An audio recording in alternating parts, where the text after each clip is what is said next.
the cosine difference formula. Let me remind you what the cosine difference formula is. Cosine alpha minus beta can be written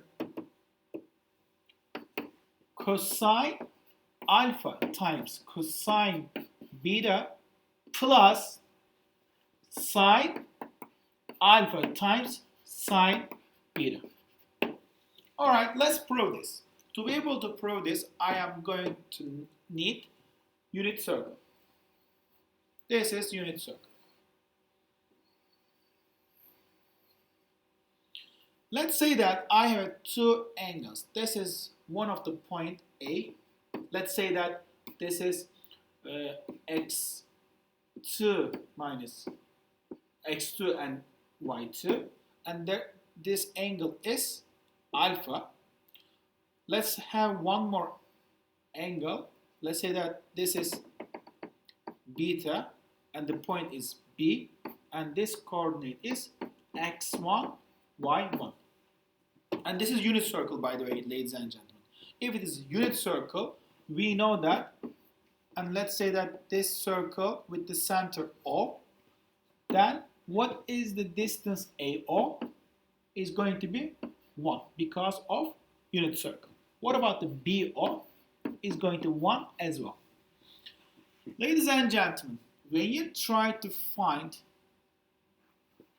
distance between the AB, what we are going to do, remember that from the previous topics, if you have 2 points on the coordinate plane, if you want to find the distance between them, you are going to use x2 minus x1 squared plus y2 minus y1 squared. So keep this because we are going to use this later. Plus, can you please tell me, ladies and gentlemen, the whole angle is alpha and this angle is beta. How can you describe this angle inside the triangle? I'm going to focus on this triangle. This angle is going to be described alpha minus beta. After that, in the triangle ABO, I would like to apply law of cosine.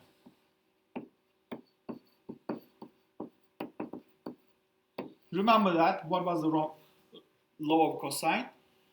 The side which is opposite of this angle square, which means that AB squared will be equal to the sum of the square of the sides, which means that AO squared plus BO squared minus 2 times AO times BO times cosine alpha minus beta. Do we know that what is AO squared? Because AO is 1. If you substitute, you will get AB squared will be equal to, this is 1, 1 squared is 1, plus BO is also 1, 1 squared is 1 as well, minus, you can also substitute 1 into AO and BO, then you will get 2 times cosine alpha minus beta. From here, if you simplify this expression, you will get AB squared will be equal to 2 minus 2 cosine alpha minus beta. This is the first expression I need to use. Now, let's go back to my unit circle. Ladies and gentlemen, if you describe the x2 in terms of cosine function, you can write x2 is equal to cosine alpha. How can you describe the y2? Y2 is sine alpha. Same thing, what about the x1? X1 is cosine beta. Be careful. Cosine beta. What about the y1? Sine beta. So, do we know what is the AB? We already found that. The distance between the AB, we already found that.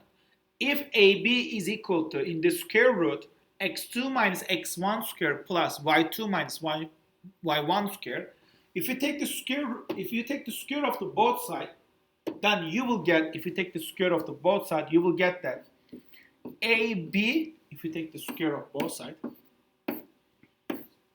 AB square is going to be equal to x2 minus x1 square plus y2 minus y1 square.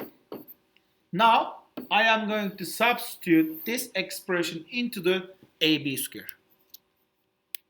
Let's do this.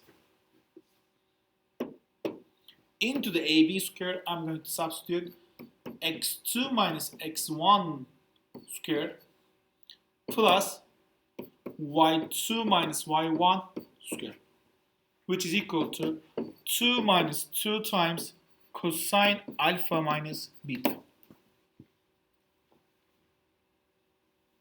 Do we know that how can we get the square of this difference, x2 minus x1? We know this.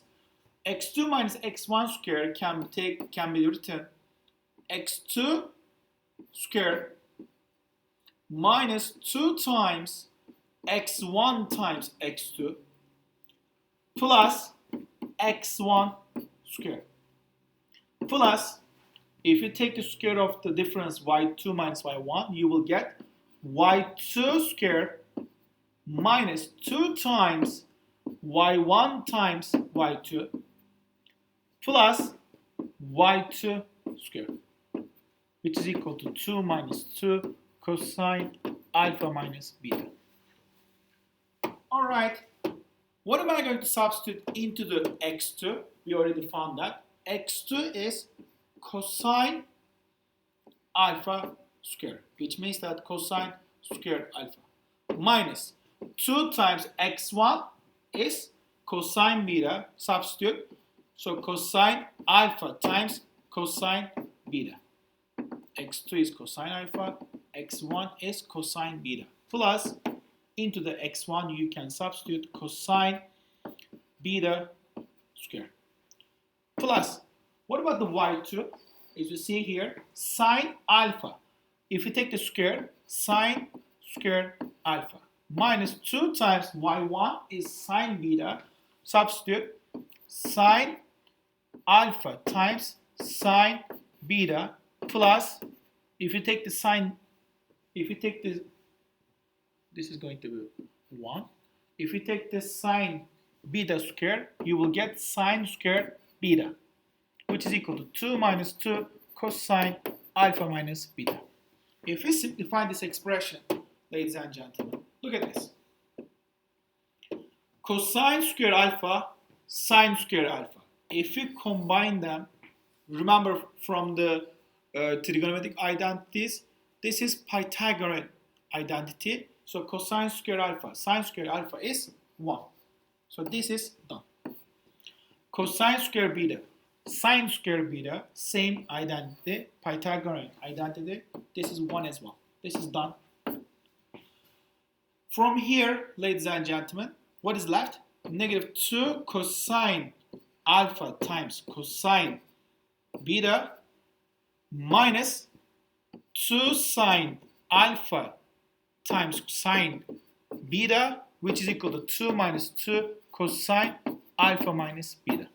From here, if you simplify the expression, you will get 2 minus, if you get 2 parentheses, if you get negative 2 parentheses, you will get cosine alpha times cosine beta plus sine alpha times sine beta is equal to 2 minus 2 cosine alpha minus beta. If we subtract 2 from both sides, these are going to be eliminated. Then what is left? Negative 2 times cosine alpha times cosine beta plus sine alpha times sine beta, which is equal to negative 2 cosine alpha minus beta. If you divide both sides by negative 2, then you will get that cosine alpha minus beta is equal to cosine alpha times cosine beta plus sine alpha times sine beta. So this is the proof.